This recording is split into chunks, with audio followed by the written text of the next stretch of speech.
Email marketing is dead. Well, that's the common response I get from a lot of small business owners that I speak to. But nothing could be further from the truth. Just ask today's guest, Dan Faggella, who recently sold his business for 7 figures. And in his own words, he says, email marketing was definitely my weapon of choice. Not only that, but he explains how he used Sports Illustrated magazine for his email marketing inspiration.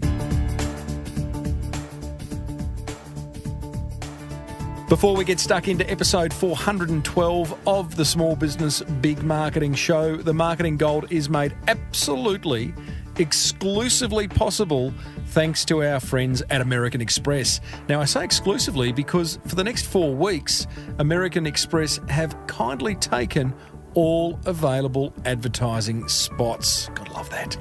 So do yourself and me a favour and check out their suite of business cards designed to meet the financial needs of small business owners just like you.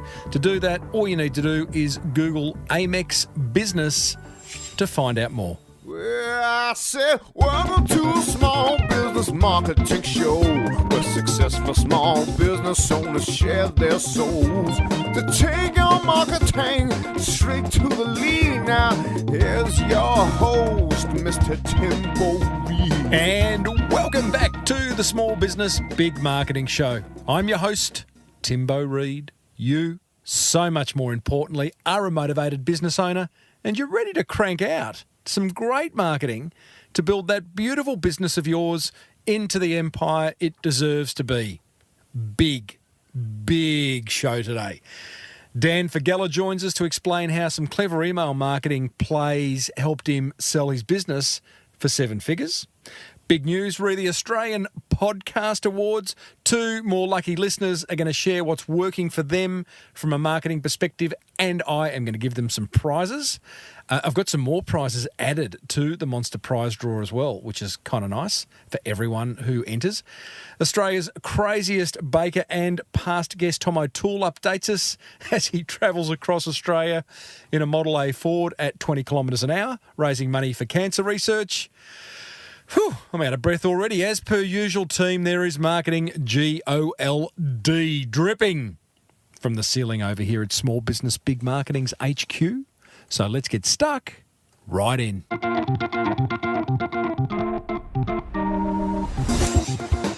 Big thank you to everyone who listens to this show. That's you. And everyone who voted for this show in the Australian Podcast Awards because... insert drum roll. The Small Business Big Marketing Show is a finalist in not 1, but 2 categories, business and marketing and people's choice. I'm excited by both, but I have been shortlisted down to 10 podcasts out of 270 in the People's Choice Awards. So I'm pretty proud of that, and I really want to thank all of you who cast a vote. The Podcast Awards, the Australian Podcast Awards, are on May 5 in Melbourne at the Melba Spiegel Tent, an incredible venue. I'm the MC. Going to be awkward if and when I win. That's cool. We'll deal with it on the spot. And you can get your tickets over at AustralianPodcastAwards.com. Hopefully, I get to see you there. Speaking of fun, I reckon it's time to learn from some listeners and give away some prizes. Come on down. It's Timbo's Monster Prize Draw. I love this segment. I love hearing from you, the listener, who have implemented ideas from this show and are seeing great results from it. And that's the spirit of the Monster Prize Draw. Email me, send me a video, send me some audio, tell me what you've implemented from listening to this show, how it's impacted your business. Sorry, I just swatted a fly on my chest. How it's impacted your business. And you'll win a prize. If I read it out on the show, you can win 4 Pillars Rare Dry Gin, an Uncle Jack's watch, an Orbit key. I will choose the prize per winner, which is kind of fun. And they're all donated by past guests. Plus, American Express, as of this week, until further notice, adding a double pass, I should say, Amex lounge passes to their international lounge at Melbourne and Sydney airports, which is kind of exciting. So, who are the winners this week? Who are the motivated business owners? The first one is Taylor Billett. Taylor says, "Hey, Timbo." Hey, Taylor. "I am in the process of starting a business, so I haven't been able to implement ideas just yet. However, I do have a small business big marketing notebook with a running list of gold that I intend implementing right away.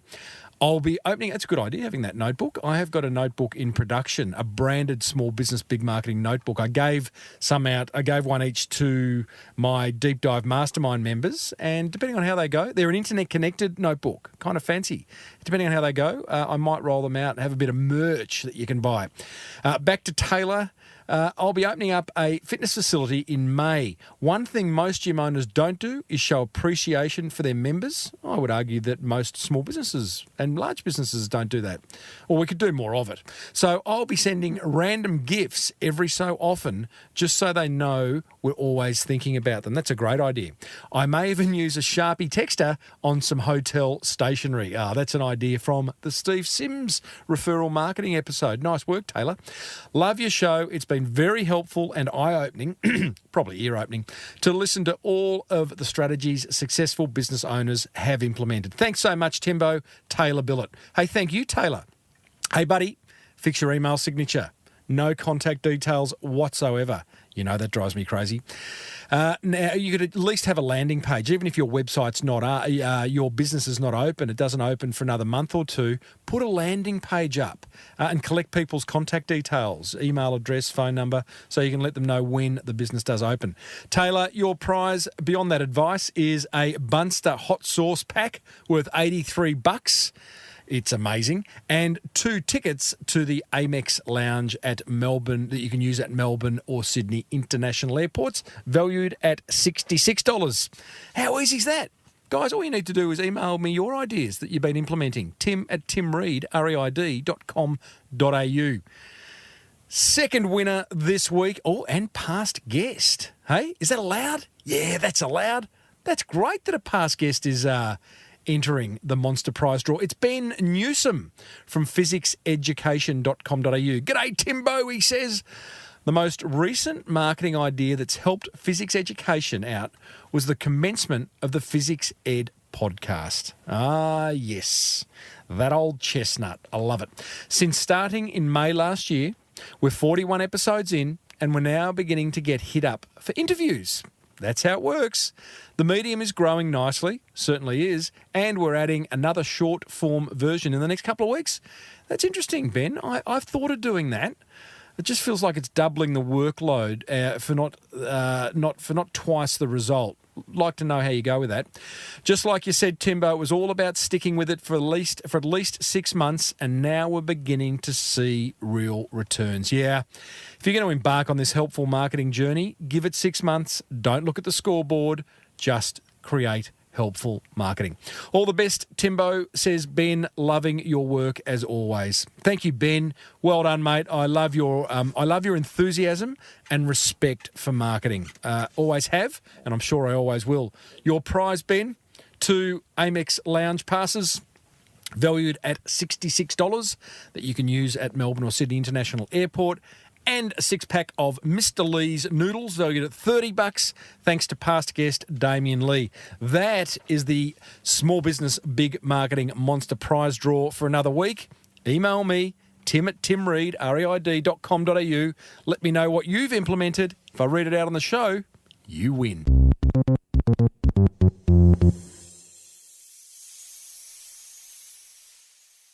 I love giving away prizes. Now, coming up after my interview with email marketing expert Dan Faggella, we'll catch up with Australia's craziest baker as he makes his way across Australia raising money for cancer research.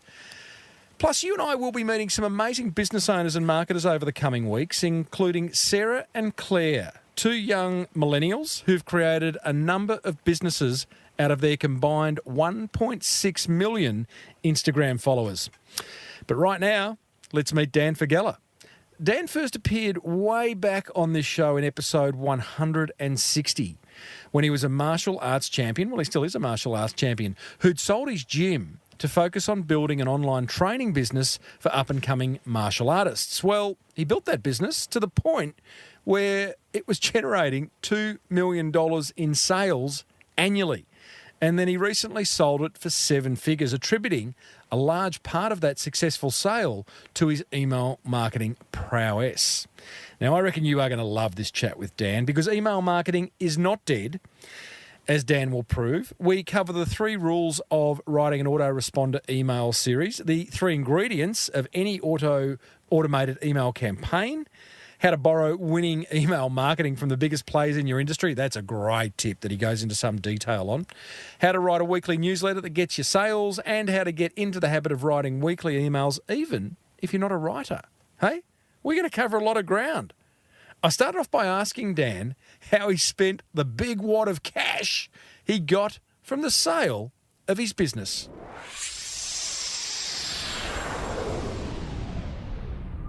I put it in an account for a business called Tech Emergence, and I moved to Silicon Valley to work on artificial intelligence. So my lifestyle stayed pretty darn ascetic, but my company doesn't have to give away equity to rich people because I was able to fund it myself and get into AI without any help. So yeah, that was the spin. Not as glamorous as it could be, Tim, but to me, I mean, man, that's what I wanted to do, and I'm happy to do it. I was kind of hoping you'd say, oh, it's funny you should ask. I'm actually on a hammock in the Bahamas as we speak. But I have an umbrella drink in my right hand right now. With a plastic monkey. So you have just gone on to you've put the dough into the next big thing. What did it feel like, just out of interest, when you did sell and you looked in the bank and there is, there's a large amount of money. A second comma was a big change because I was definitely pretty close to broke starting my first 2 businesses. So to really get to start my third with actually, more in there was great. Tim, to be frank with you, when I talked to you, I don't know, 3-4 years ago, Science of Skill was only doing maybe, I don't even know back then, maybe 30-40 grand a month or something. It was pretty new.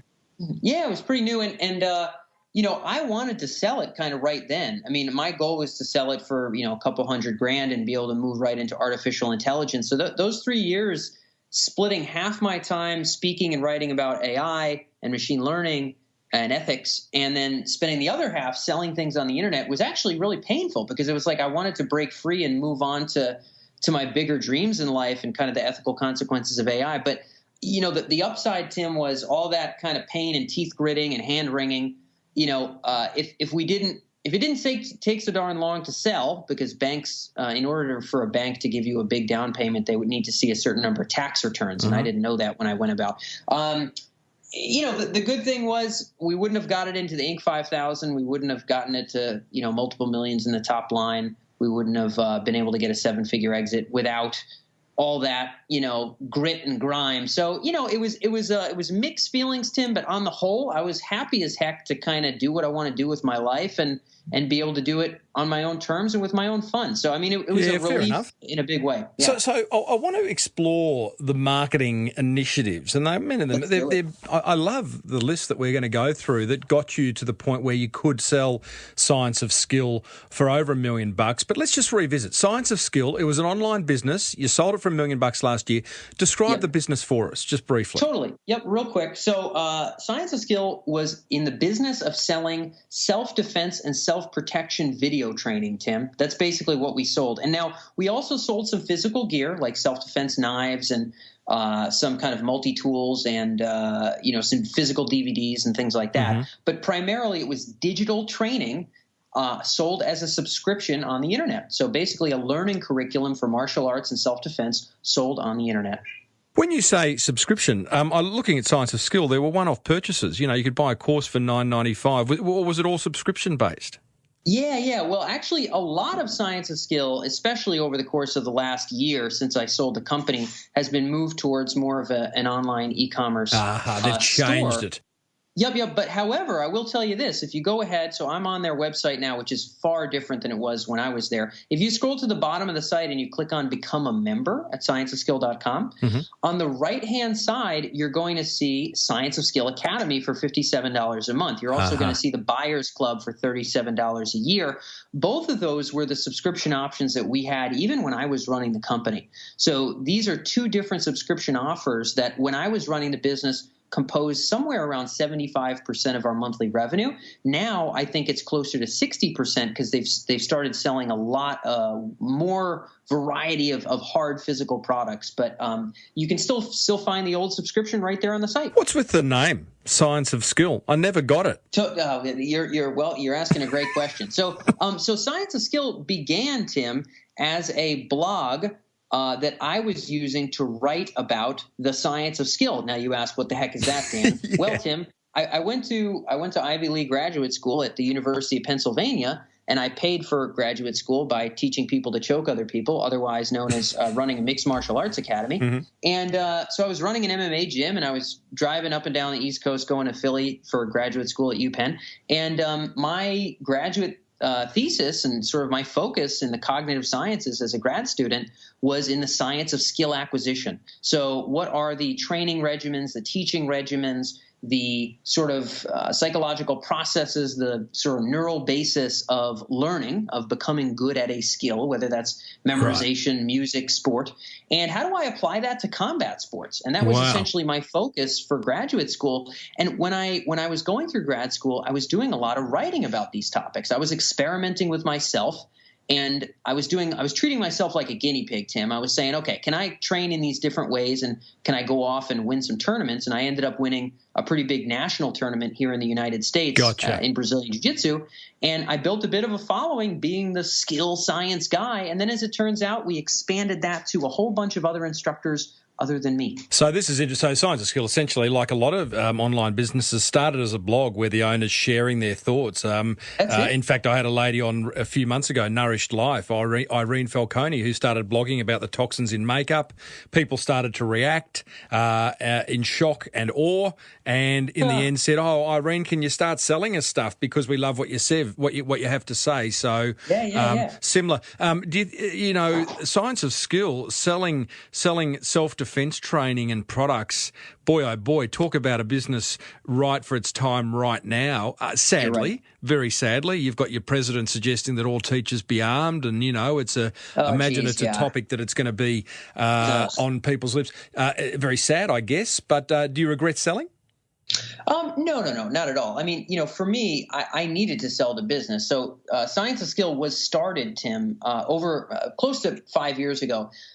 So more than 5 years ago, I came to the conclusion that sort of the purpose of my existence would be to sort of focus on the bigger picture ethical consequences of sort of neurotech and AI and what that's going to sort of do to the species. The thing is, Tim, to get into that field and to sort of influence in that field would require having some money, right? And so in order to build a media platform, in order to kind of be able to really kind of put a stamp on the domain of AI, I would have to have some funding. And there were so it's really interesting. Like Science of Skill was very much, and you had the foresight those years ago before you started or when you started to go, you know what?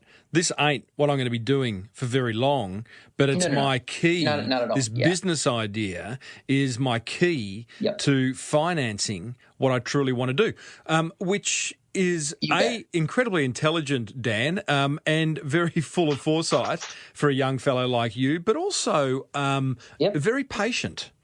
Because in a world where we want everything now, you were happy to sit back, and it's paid off. You made $1 million, but you were happy to sit back and wait for that to happen. Yeah, you know, I wasn't that patient, Tim. I've been working 80 hours a week for forever. And so I was just splitting that time between two businesses instead of pouring all 80 into one. It was very much like pulling teeth because I thought I was going to sell it in about a year and a half or so. And it took me, 4.5 years. So it was a little bit of pain in there. But, it was built to be a sacrificial lamb. And as it turns out, Tim, instead of getting, $300,000 or whatever I thought I was going to sell it for, we were able to get 90% cash down and closed it out for a little bit over $1 million. So it had the upside as well. And you're right, there was a bit of patience there. And for me, Tim, that's all about control. If you got to move out to venture land and have somebody else own 33% of your thing, off the bat, you kind of have a new parent, right? You got a new parent. And to be honest, Tim, I kind of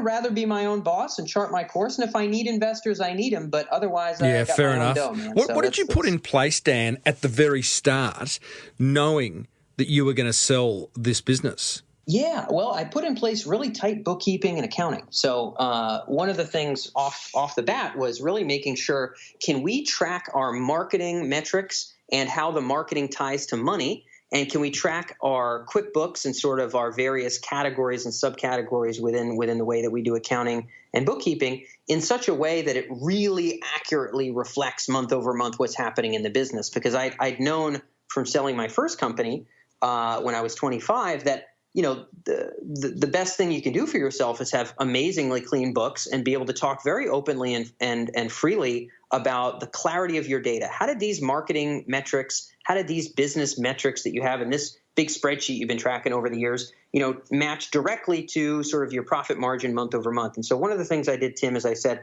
I'm going to have some of the best, clean metrics in the world. So when any buyer opens up the books, they're going to basically see like paradise in terms of clarity. And I know I'm going to need that to make a sale. So that was one thing. The main thing.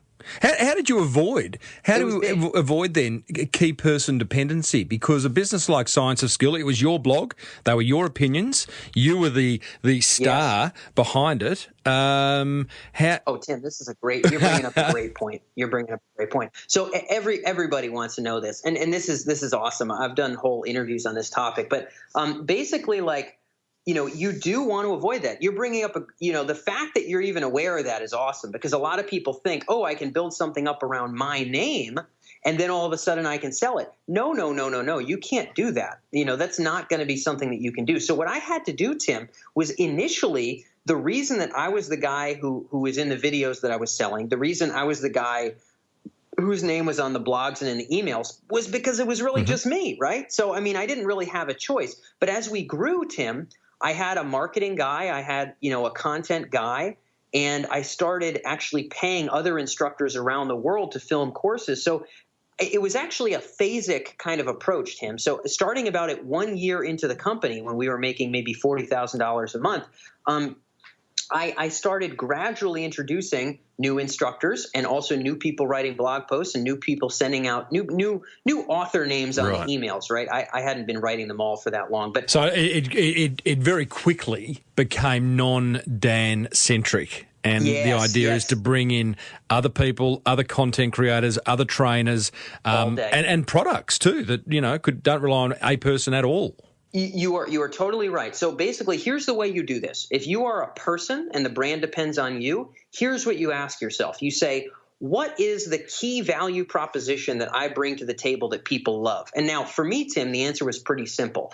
I do really in-depth analyses of the best training methods for self-protection. And in my case, it was more the grappling side of things. And so I said, okay, can I broaden that value proposition to an entire website of different instructors and different products that don't even involve me anymore? Yeah, can I keep the same value prop, the same promise to my readers, Tim, but no more Dan Faggella? And you know what? We did it. Love that. I love it. Dan, is it still possible to start a business like this these days? We see a lot of, these online publishing, training businesses, these sort of niche, in niche areas. Is it still possible to do? Oh, man. Yeah, it's ridiculously possible. So if you go on, if you Google like Dan Faggella Forbes, you'll see the pieces that they've done on Science of Skill, but you'll also see a piece that they did about Timothy Reis. So actually, your name is Tim Reid. His name is Tim Reis, R-E-I-S-S. Tim was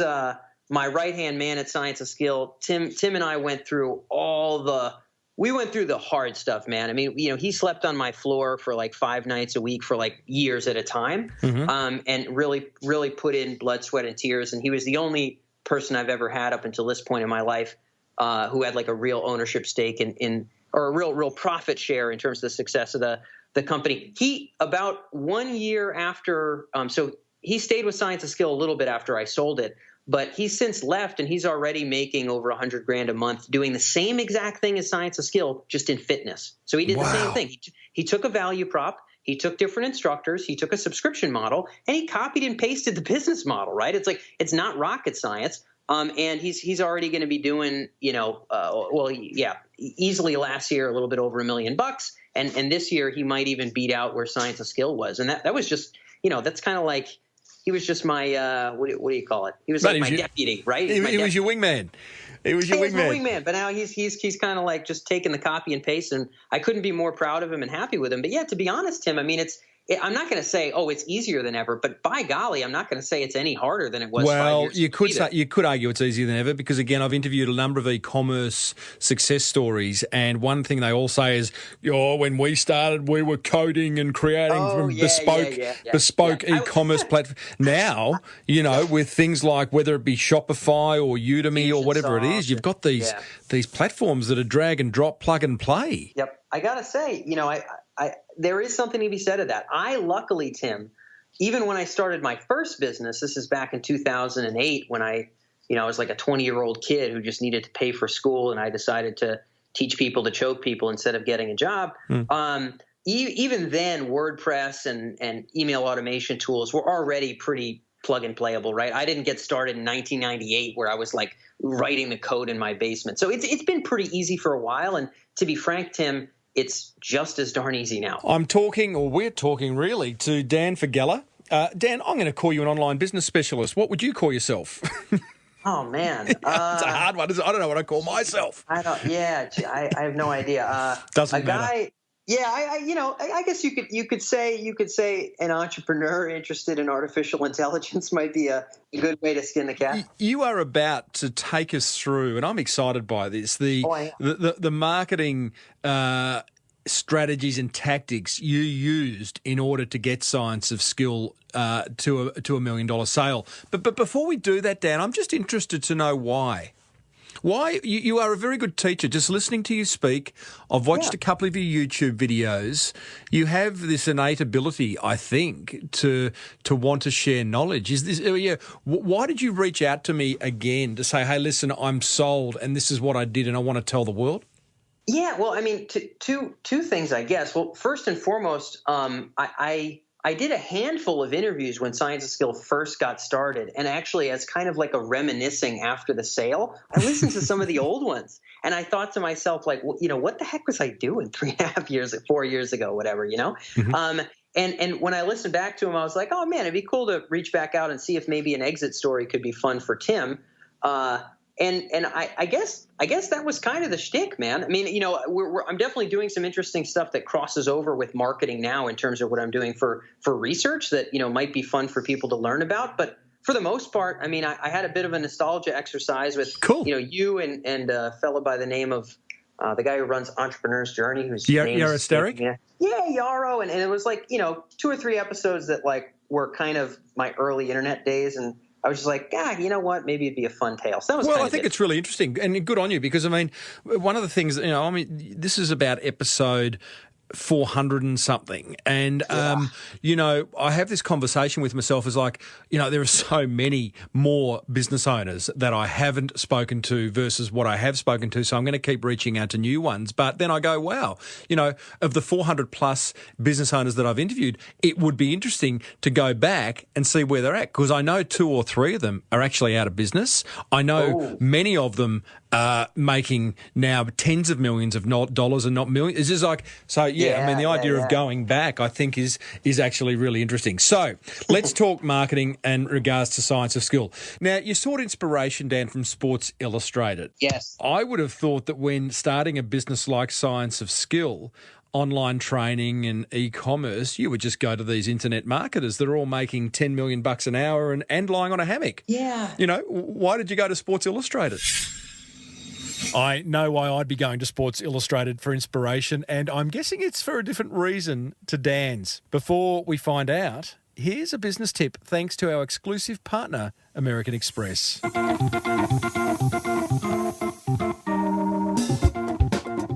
Here's a money-making tip from American Express member and 4 Pillars Gin founder, Stu Gregor. All right, for the life of me, don't understand why a business won't accept Amex, because what you're potentially doing is knocking back customers who want to spend money on your product or your brand or your service or whatever it is. And I frankly don't understand it. If someone wants to give me their Amex and buy 10 bottles of gin, I tell you what, I'll take their Amex, thanks very much.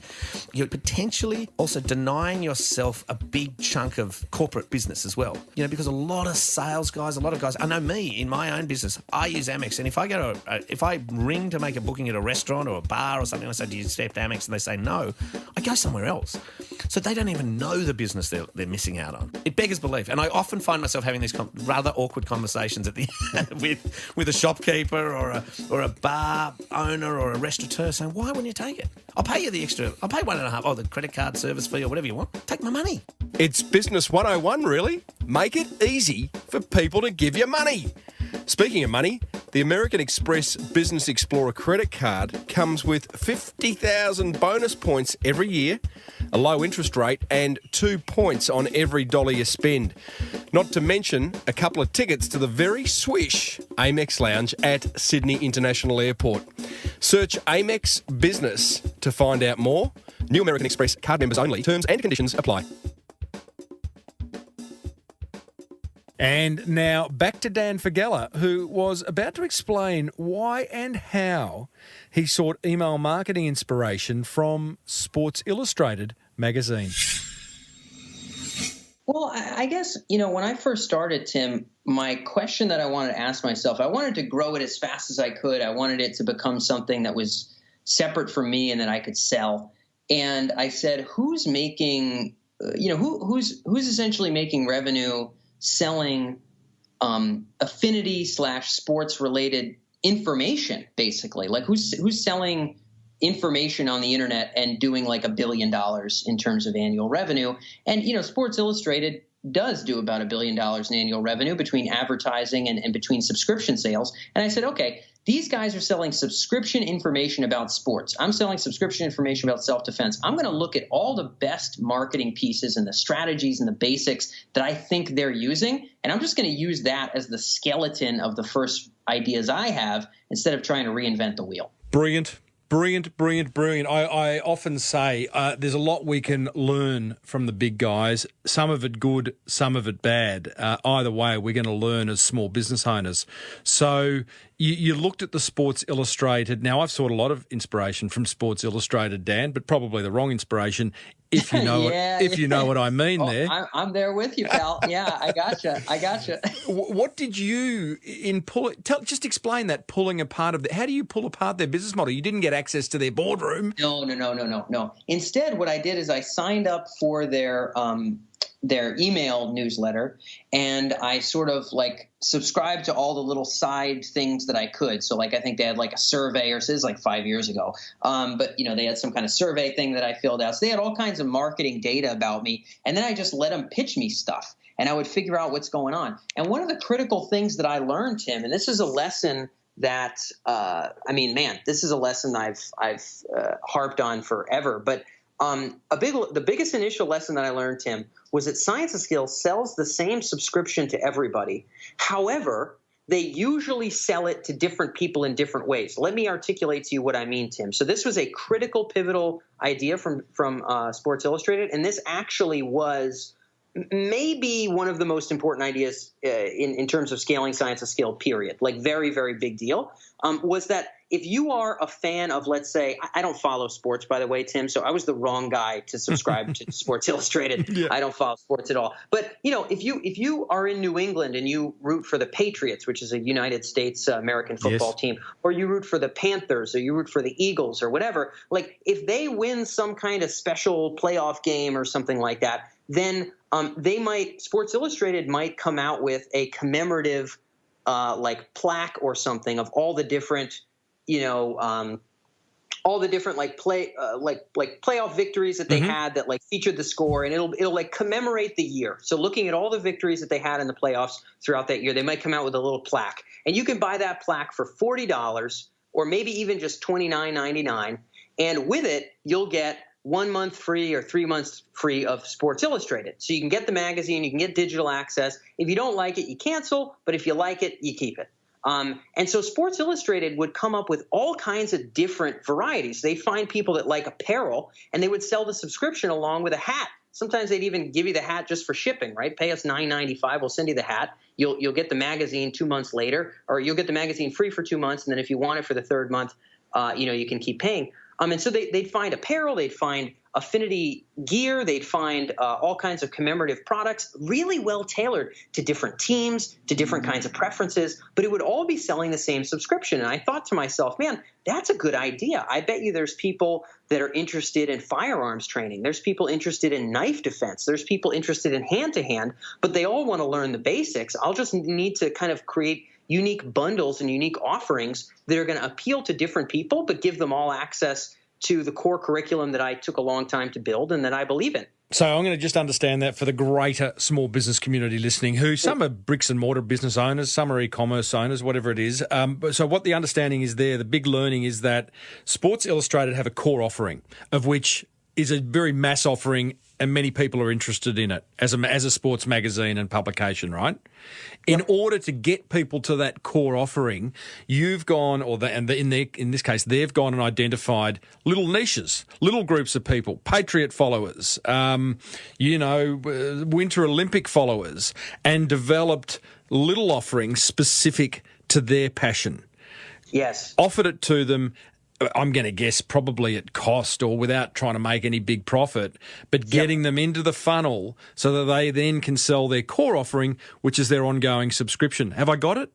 100%, yeah. And in fact, a lot of the time, Tim, they are bundling their subscription with the front end product. So sometimes it's not a two-step process. It's like, here's your Patriots snow dome.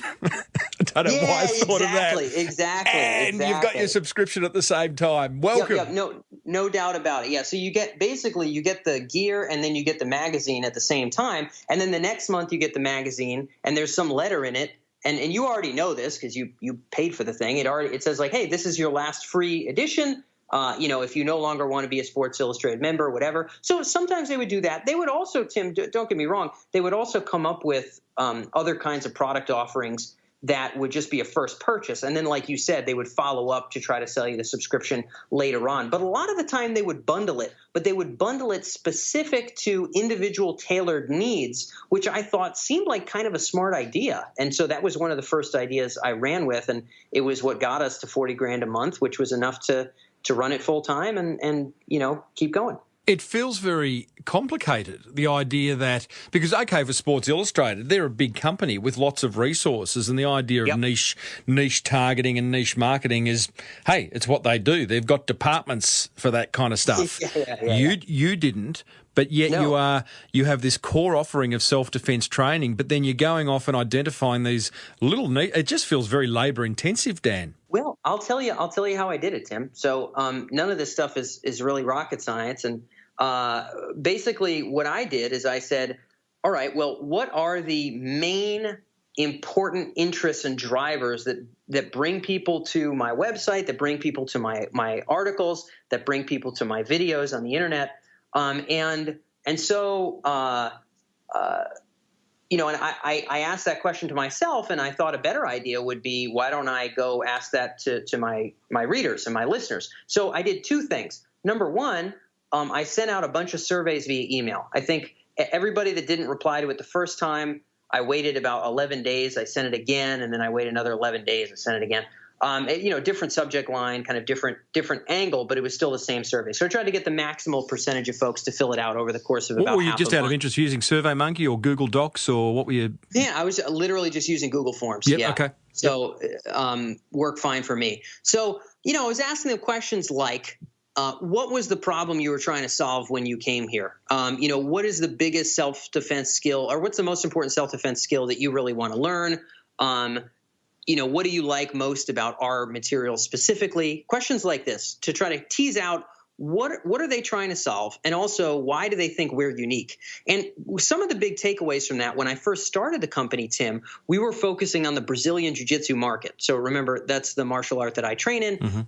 That's where I got the black belt and did the national tournaments and whatnot. So that's where I had my credibility. So this was mostly grapplers and kind of ground fighting folks. And, there were sort of a couple major clusters. There was a lot of people who were really interested in leg locks. So we had a lot of videos on YouTube at the time about how to basically attack an opponent's ankles and how to beat them in a grappling match by attacking their legs and ankles. There were other people that just wanted to learn how to beat bigger opponents. They knew me, Tim. I'm a pretty small guy. I walk around at about 125 pounds. So they saw me, doing all these tournaments with all these competition videos, choking out these really big guys. And they thought, man, beating bigger opponents is really what I'm hearing. So on these surveys, Dan, they're responding and giving you insight into their wants and needs and what they're looking for. Are you then taking that information and manually tagging it inside like an Infusionsoft or a Salesforce kind of system? Actually, we didn't do it that way, but I'll tell you how we did it. So we started with a soft survey where we just said, give me your preferences in words. And then they gave us their preferences in words. And then what I did was I had to cluster those preferences to see what are the biggest groupings of core interest areas. And now look, there's some risk that you're going to get it wrong, but if you get 130 or 200 people to fill out a survey like we did, you get a pretty decent idea of who the heck is interested in what. And so, I took those ideas, and then what I started doing, Tim, is I would create email opt-ins specific to each one of those. So I created like a free video course about leg locks. I created a free little PDF about how to beat bigger opponents. And it would essentially be like breaking down some specific set of techniques. It was like a 7-page PDF with like some video screenshots and, detailing the most important techniques and strategies that were involved and maybe some articles that were related thereto, and make it look nice and professional. And I would create different opt-ins that related to those core needs. So when somebody came in from the leg locks opt-in from my blog, or when someone clicked on the beat bigger opponents opt-in from one of my videos on YouTube, I would then know, okay, this person is tagged with this. So yes, Tim, I did eventually put them through Infusionsoft, but initially just the Google form, there was no tagging with that. It was just an idea clustering. And then from there, I figured out what are the major subgroups I want to appeal to. And then as it turns out, we take all the people who opt in for leg locks, we sell them a leg lock program along with the subscription. All the people that want to beat bigger opponents program along with the subscription, and we have an opportunity to have a higher conversion rate because we know what they're interested in. If you do, because this all starts again, this goes back to content. First, you got to be found. You got to drive traffic. So you're right. You've done a blog post on Science of Skill, for example, and I'm making this up around leg locks. 5 keys to a great leg lock. You bet. Never thought I'd say that on this show, but it's been said. There you go, There man. you go. Yep.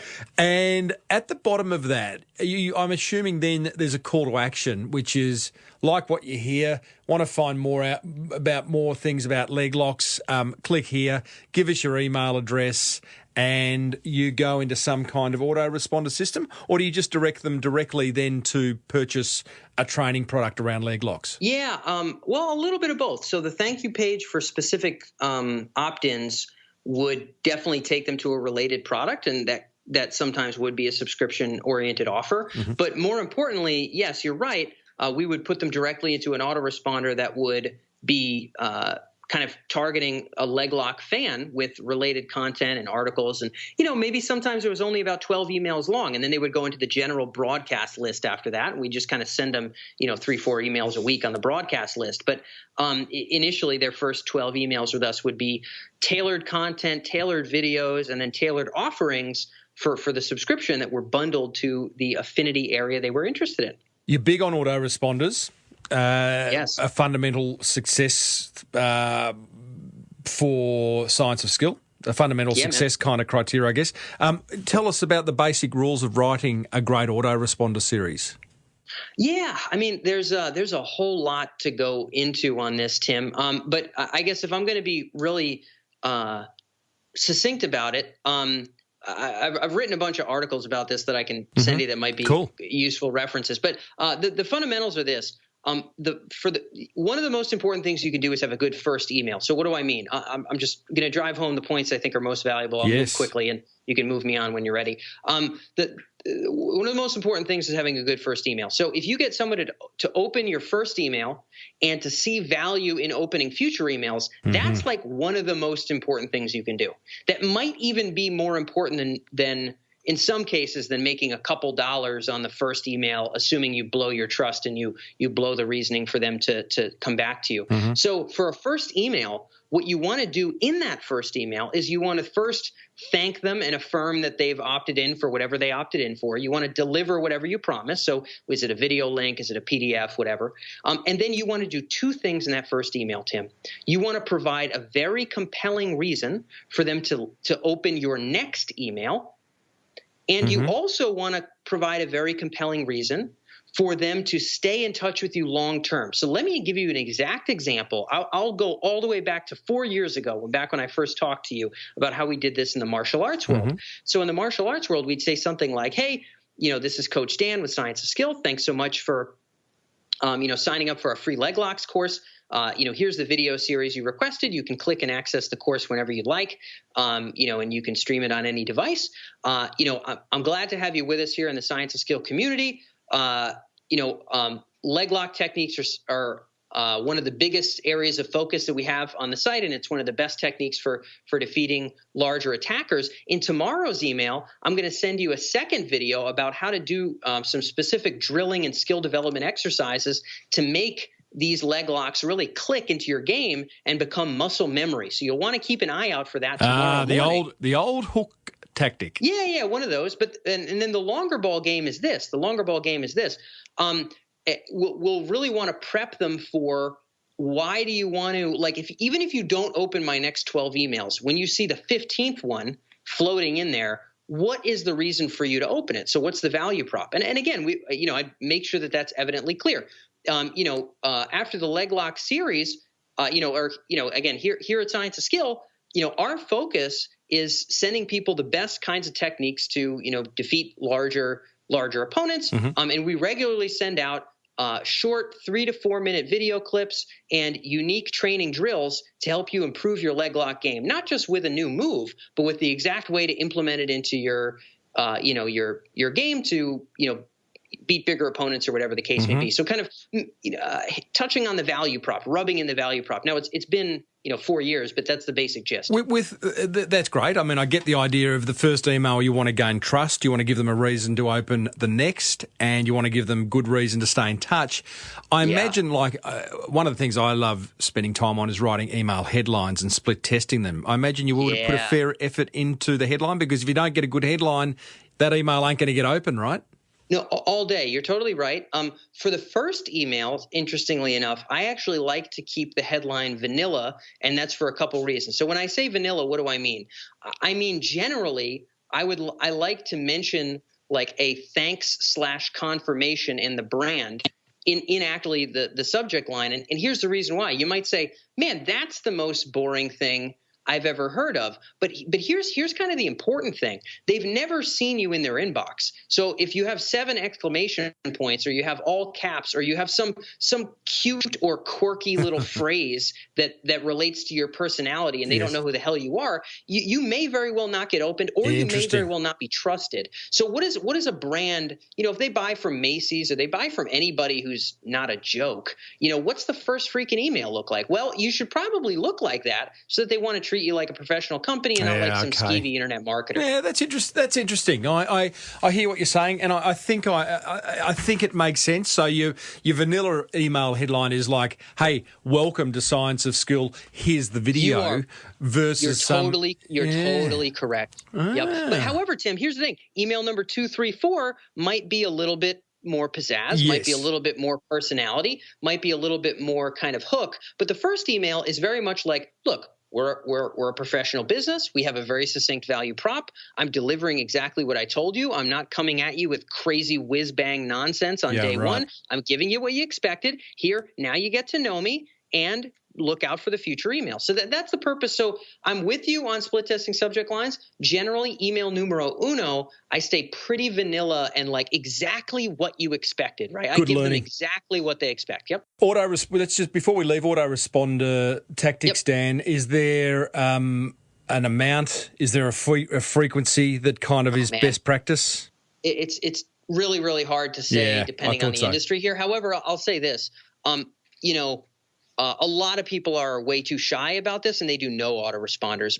My opinion on this is, you can easily do, no matter how professional or snooty or fancy your niche is, you can easily do 2 to 3 emails a week for like the first 4 or 5 weeks on an autoresponder, and you're not going to come across as like, oh my God, super unprofessional. Hallelujah, niches, brother. And can I add to that? Because there's a lot of business owners listening who go, we get enough email already and I don't want to overburden people's inbox and, there's enough information. Yeah. My view is get over it. Your creative challenge is to make sure your emails are helpful, are problem-solving, are engaging, make people's lives that infinitely little bit better if they open them, and do it. Because if you don't, your competitor will. All day long, Tim. I'm going to second your sentiment on that, and I'll actually drive home that point all the more. It's like a poker game. By saying I'm gonna up the ante on you. Yeah. No, I'm gonna drive that point home by saying, in order for us to get to $2 million plus in revenue in the last year that I ran the company, and I think the business now is closing the gap on 3 or 4.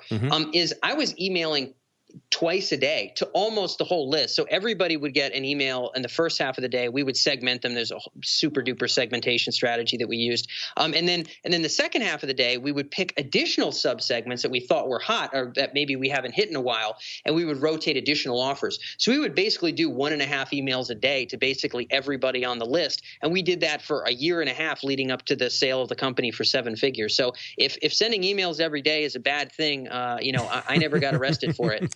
Wow, man. We're going to talk about the habit of writing emails so you can keep your powder dry on it, but that just feels like a lot of work, which clearly it was. I think you said earlier you're working 80 hours a week, now I know what you were doing.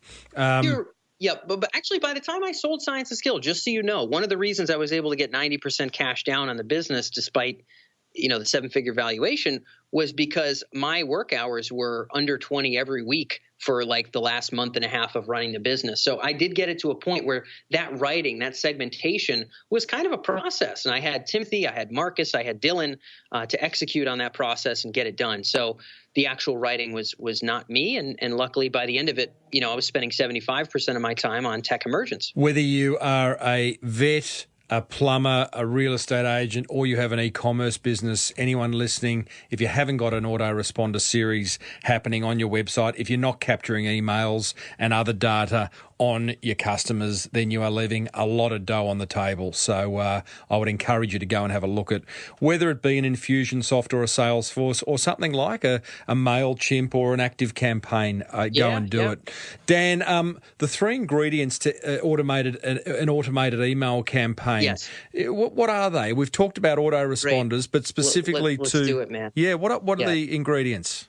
Perfect. So we've got education. We've got social proof, and we've got calls to action. So I'll give you an idea of what I mean. Education is like value. So this is something like people showed up on your website because they have a problem or an interest, and you want to deliver on that and give them what they came for. Did they come for recipes for healthy food? Did they come for self-defense techniques to beat bigger attackers? Did they come for small business marketing tips? Whatever the case may be, that's education. And the deeper and more robust your value there, the better.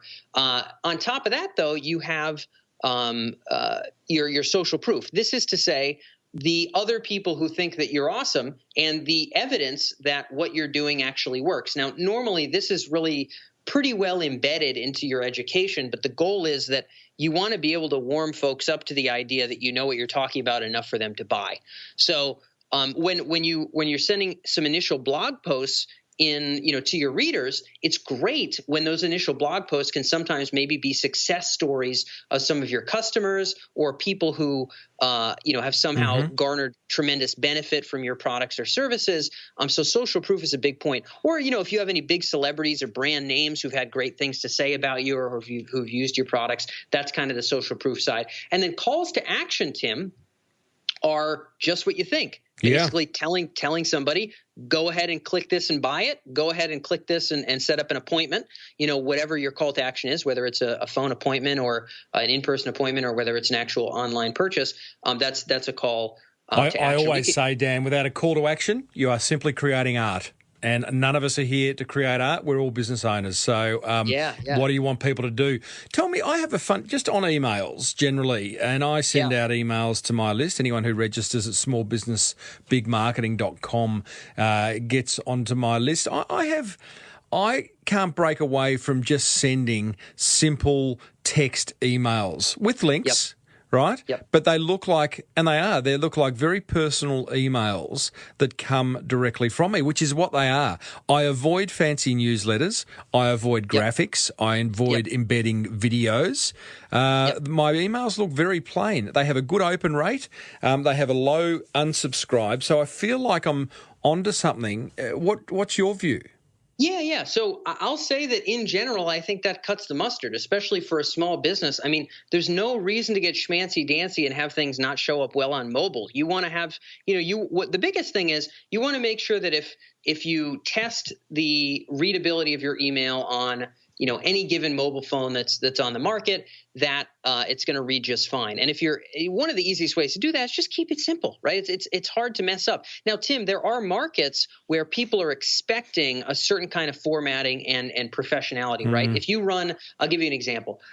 If you run, a reasonably substantial, let's say, makeup brand, okay, you're in the fashion space, or let's say you run a firm that is involved in like very, very pricey legal services, you probably don't want it to seem like, hey, it's Jiminy Stevens in your inbox again, right? It's not going to be as personal. You're going to have to meet the expectations and garner the trust in the right way, which may involve formatting in a way that's expected and congenial to what your people want. However, Tim, if you're selling, online training or whatever else, there's a lot of instances, more businesses than people think, where you can very much keep it simple. At Science of Skill, when I sold the company, other than having a Science of Skill header at the top, which was kind of very straightforward with the brand, and other than having kind of a little bit of branding at the footer of the email that made it clear it was coming from the brand, other than that, it was a text email. It read from the top to the bottom. It had some links embedded in it. That was it. Every now and again, we had some images, but for the most part, they were very straightforward text emails with a little bit of succinct company branding to keep it coherent. But that was it. Yeah. Love it. Now, Dan, moving on, you sent a weekly newsletter that was purely focused on business results like appointments or getting online sales. Again, newsletters, I don't know. When I see the word newsletter, I'm sort of half go to sleep. Yeah. Well, I mean, it's you don't have to use that word. It depends on the market in terms of like how well it'll work or not. Like at Tech Emergence, which is my business now, we get something like anywhere between 500 and 700 people a week signing up from organic traffic for what is more or less just advertised as a newsletter, right? It's not that fancy. So there's hang on, I got to ask. That's a good number. Now you're in the States, so there's more people, but 500 to 700 people signing up a week for your Tech Emergence newsletter. What are you doing besides applying everything you're speaking to us about now? That's a lot. It is a lot. Well, I'm actually, we haven't even started split testing those opt-ins, and our traffic is going up a lot these days. And so I actually expect that we'll get that to a couple thousand a week within the next, let's say, 4 months. But the main gist is when people land on our site, it's for something really specific. So for Tech Emergence, it is for business insight on the applications of artificial intelligence in pharmaceutical, in banking, in all kinds of niche industries that are obviously very important industries. And there's not that much information about how AI is really making a business difference. And so we make it clear that on the website, it's pretty clear. This is what we do. This is why we're different. In other words, we speak to the C-suite about the power and the opportunity of artificial intelligence without the hype. And, we talk to the biggest names in the industry. Are you buying traffic, or are you just creating an extraordinary amount of content 100%, that's 100% SEO? Yeah. So, and it's really hard to build SEO for an executive audience. Again, we attract VPs and directors and C-level executives, but we attract 250,000 page views a month from that crowd, which is obviously enough to sustain a business, especially because we're not, it's not cat pictures and naked ladies here, Tim. It's hardcore business insight about some of the most important IT technology of the next decade. So we make the value proposition of the content very clear, and essentially the ask for the email is pretty bland. It's not like a new fancy white paper or like PDF special 7-tip guide on every single page. I had felt that there's a little bit of a risk for credibility there, and there's also a little bit of a risk of short-termism there. The value prop is, look, you came here for this. You came here for business insight about AI. We deliver that every single week, and we think we're the best at it in the world. And here's where you can learn more. And so if you go to techemergence.com, you'll see just how doggone kind of boring the opt-in is. However, it's very clear that it's coherent to the single powerful, unique differentiator of the site. And so sometimes you don't have to be that aggressive with your ask. I will make sure to emphasize that. Love that. Dan, writing. Everything we speak about, newsletters, autoresponder emails, broadcast emails, requires writing. The blogs that you're writing to generate the content. What are the habits? You've got any writing habits that you can share with non-writers?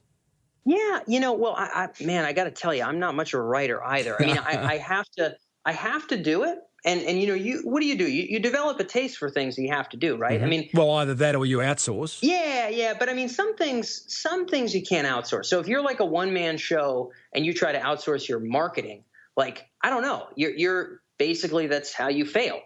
You have to handle your marketing. You have to get your hands dirty with the words that get people to pay you money. There's no way around that. And as far as I'm concerned, if you're doing e-commerce and kind of online sales stuff, like some degree of that, you've got to be able to consciously mold yourself. It's like, Tim, I'm not an accountant, but I understand a balance sheet and a P&L really, really well because I'm an adult. And so, like, you just have to do certain things as an adult, and one of them is learn accounting if you want to run a business. Same thing if you're in a business where marketing is important and content marketing is important.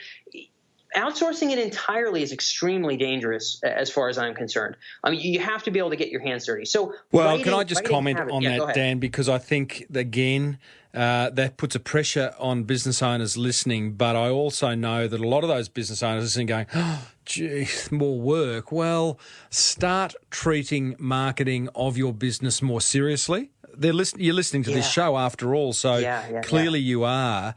Treat it as an investment, not as your accountant would call it an expense, although that's how it gets treated on the books. That's cool. Tax deduction, we don't mind that. But you have to find some time. I mean, if there were people say, what are the commonalities between all the successful people you interview? And one of them, among a few, is that they view marketing as a hobby, and they don't talk about it in those words, but the way they don't mention the word hobby, but they talk about marketing as if it is a hobby. They find money for it. They find time for it. They can't wait to do it again. And that's a hobby, right?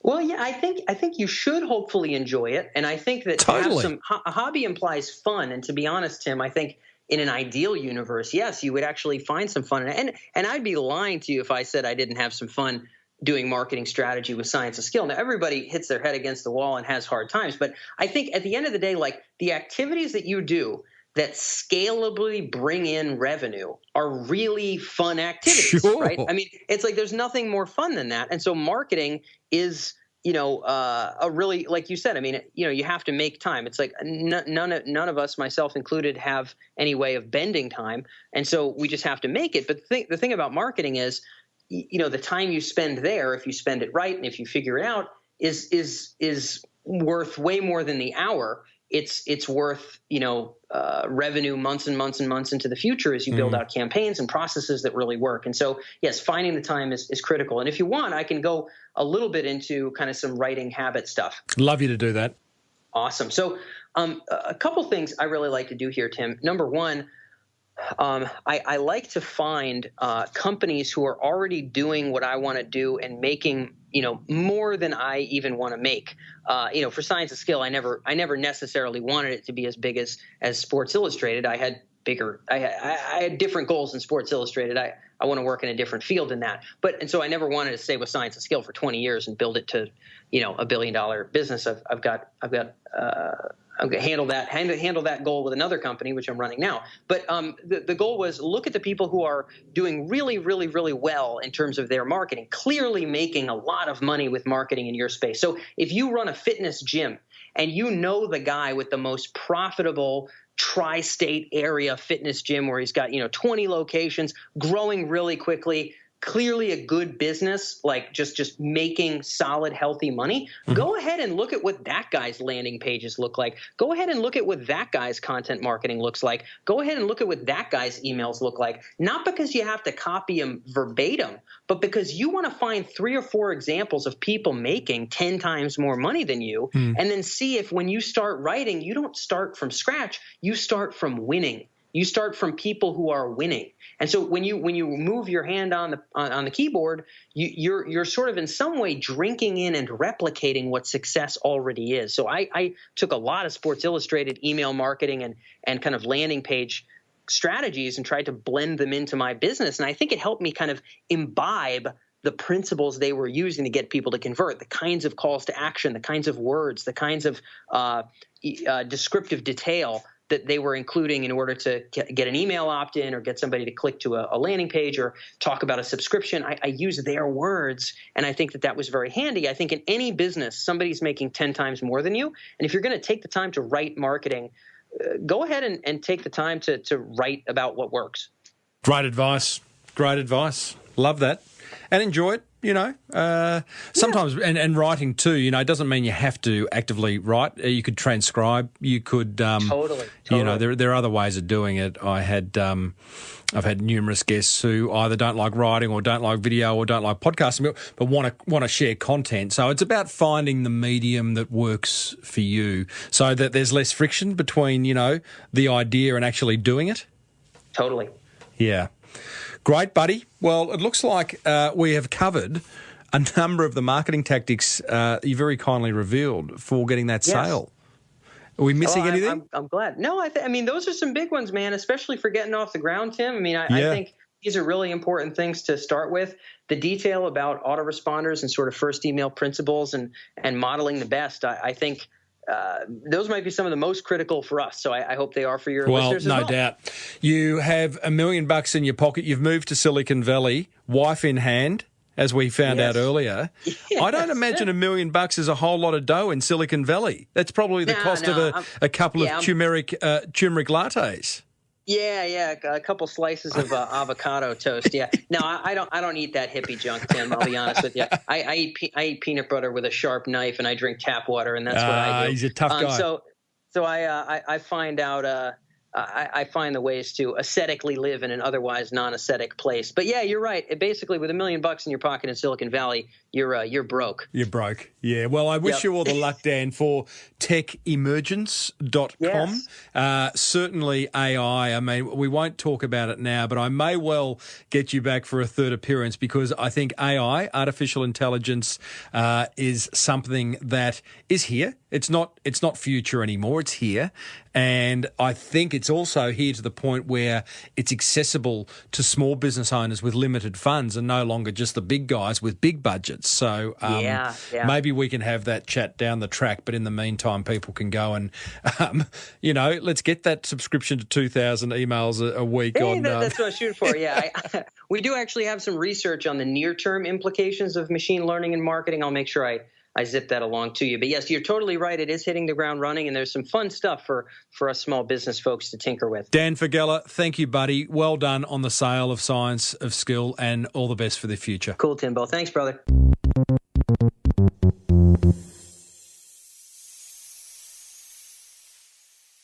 Well, there you go, team. Past owner of Science of Skill, Dan Faggella, and now owner of Tech Emergence. How'd you go?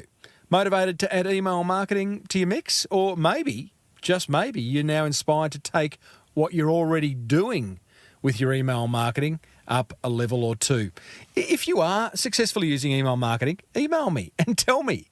Enter the Small Business Big Marketing Monster prize draw. You'll win a prize if I read out your little case study on air. Coming up, thanks to American Express, I share my top 3 attention grabbers from that fireside chat with Dan. Plus, we're going to hear from Australia's nuttiest baker. This is a lot of fun, this very brief chat I have with Tom O'Toole very shortly as he makes his way at 20 kilometres an hour across the middle of Australia in a Model A Ford, a very, very small and old Model A Ford, raising money for cancer research. But right now, attention grabber number 1. I love how Dan looked to Sports Illustrated for inspiration. Now, given they were already nailing their email marketing, why try and reinvent the wheel? So, for your current marketing challenge, whatever that may be, can I suggest you choose a big brand that's doing it really well and copy them? Well, not copy them. That would be plagiarising. But, borrow learnings from what they're doing. Just don't reinvent the wheel every time. Attention grabber number 2. I also love Dan's approach to the first email you send in your autoresponder series. Various things he suggested. Keep your headline fairly vanilla to avoid scaring people off. After all, they're just getting to know you. I'm not sure about that. I don't like vanilla, but I know what he means. I know why he says that. Make it educational, provide social proof of any claims and a strong call to action. And I like this one, a compelling reason for people to open the next email. So I sort of tell them what to expect in the next email. Tease them. Attention grabber number 3. I love how Dan reached out to me for a second interview in order to share his learnings. Now, he had nothing to sell. Sure, he'd love us to go and check out Tech Emergence. Why not? It's a great little thing he's got going there. But he just wanted to pay it forward and make a difference. So much so that he's even created a fantastic blog post detailing exactly how he used the Sports Illustrated email marketing model. Goes into some quite specific step-by-step detail.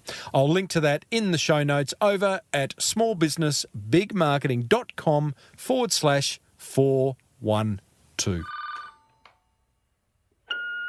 Hello, Tim. Tom O'Toole. I'm in Alice Springs. I'm available if you want to do anything today or this evening or tomorrow. Got a couple of interviews tomorrow morning, so, but anyway, see how you go. It won't take us long if you are available. Thanks, Tim. Bye.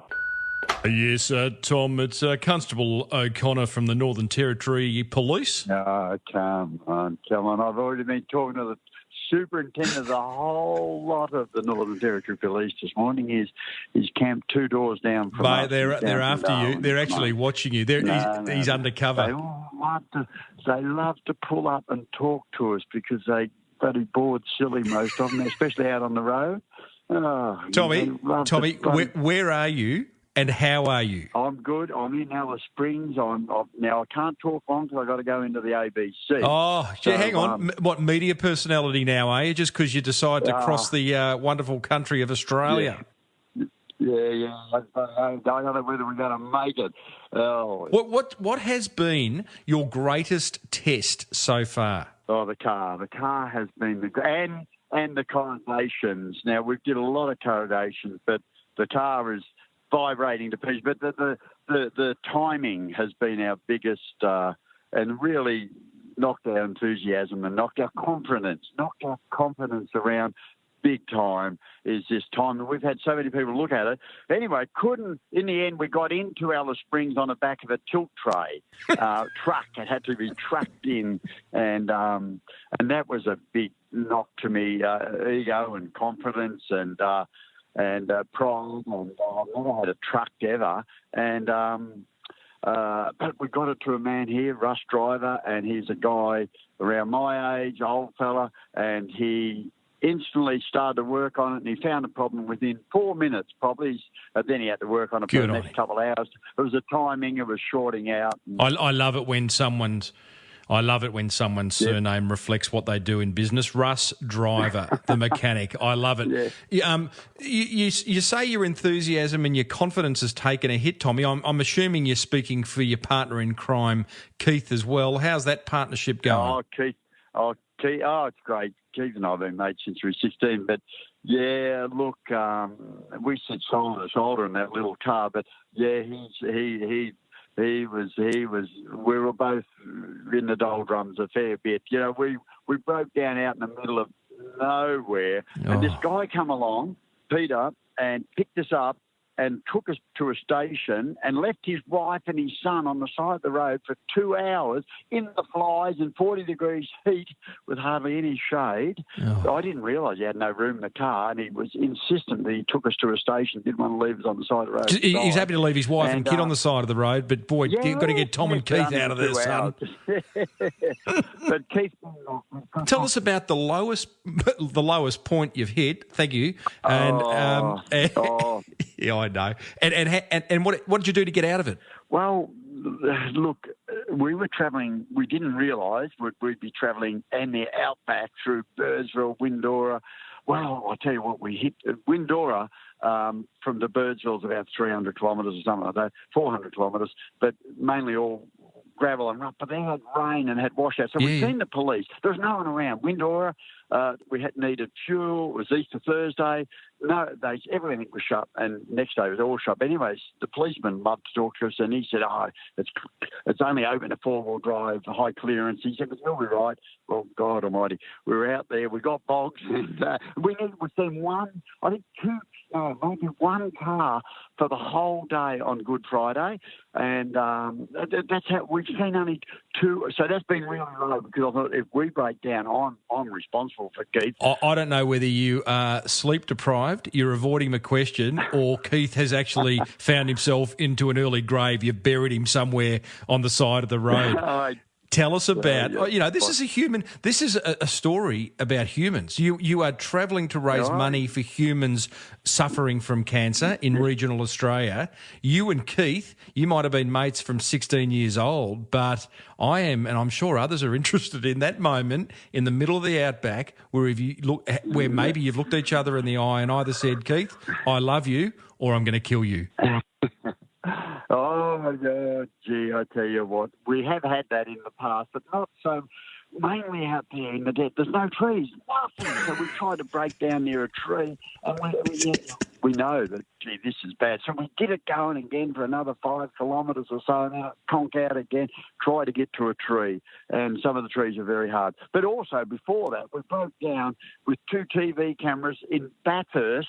We did the starter motor. Well, we thought the motor had blown up, so we had to push start it. It was probably the points. Yeah, other people helped us. And no, that wasn't the point. This is a starter motor this time. And we push started it to Gunner Windy. Got to Byron Bay, push starting it. Oh, we have a crank handle, but it's too hard to crank in the morning. And anyway, so we push started to Gunner Windy, and then we got a starter motor put in. Tommy, got it sent up from Melbourne. You have become a mechanic. And then we did a few tyres. Luckily, we're good on the tyre levers because there's no one out there to fix it. Tom, what have you learnt about yourself? Oh, I tell you what, you need that perseverance. You've got to have that confidence. And boy, after about, and I'm not joking, after about 50 times of trying to get these points working, 50 times lifting that bonnet. Bonnet's easy to lift up. 50 times giving it another go, and just not giving up. And in the end, we had to say, look, we can't do this. And so we had to ring for help. And that was hard enough, ringing. And that really knocked us around. It took me a day to get over that a bit. But we got in here. And what do you mean, ringing for help took you a day to get over? Do you mean it took you a day to get over? Oh, it took me a day to, well, we were just so dehydrated. We were drinking litres of water, but we're in 40 degrees heat. There's no doors in this mate, thing. You drink beer out there. Tom, you drink beer, mate. You know that. Once you're in the Northern Territory, the water is beer. Goodness me, mate. I'm silly enough. I don't drink, and my mate can't. He's hopeless. He's legless. But look, it's been hot, and the flies have been horrific. So they've kept the nutrition up because you eat a lot of them. And It is.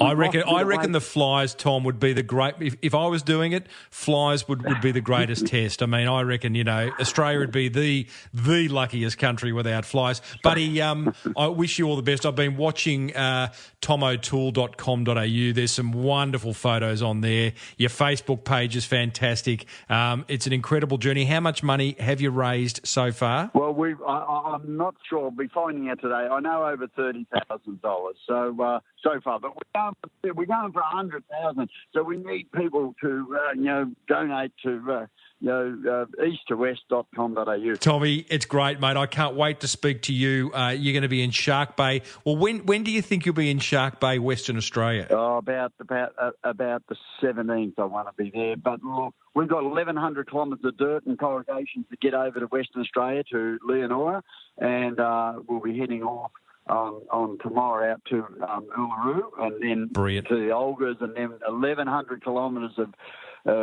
isolation, dirt, desert, and rough corrugation, washouts. There's been a bit of rain all the way around up here. The desert is green in lots of parts. It would be. Well, the photos you are showing are just, I mean, it is such a beautiful looking country, that red ochre, that rich blue sky, the wonderful green of the desert flora. I mean, it's incredible, mate. And the wonderful red and yellow of the Beechworth Bakery truck. Tommy, I love your work, mate. If in the middle of all this you need someone to talk to because you have your fist hovering over young Keith, then give me a buzz. I'm here for you, brother. Bro, thank you. See you later. See you, Tommy. Bye.